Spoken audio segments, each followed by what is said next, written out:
Inflation has gone up by 3.5% according to the CPI that we get from the government. What a stupid son of a bitch. But I just ran the calculations myself and I got 4.4% inflation over the past year. Here's how I did it. I took the average American and what they spend of their income on three main segments: transportation, housing, and food. According to the Fed's own data, rent prices have only gone up by 5.5% year over year, and this makes up 30% of the average American's income. If we multiply those two numbers together, 30% times 5.5%, we get 1.65% weighted inflation for housing. For transportation, this has gone up by 3.8% year over year, and this makes up 20% of the average American's budget. We multiply 20% by the 3.8% inflation, and we get 0.76% inflation that we felt from transportation. And supposedly food prices have only gone up by 2.1% year over year, and this makes up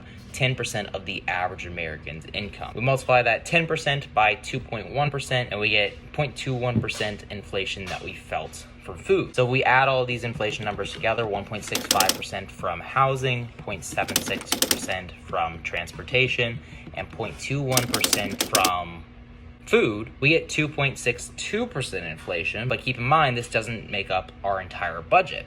We have 30% towards rent, 20% towards transportation, and 10% towards food. So this is only 60% of our budget. And we take that 2.6% inflation, divide that by 60% of our income, and our actual inflation, according to these three measures, has been 4.4% inflation over the past year. But the CPI is telling us that we've only felt 3.5% inflation. They're people. Which one do you think is more accurate?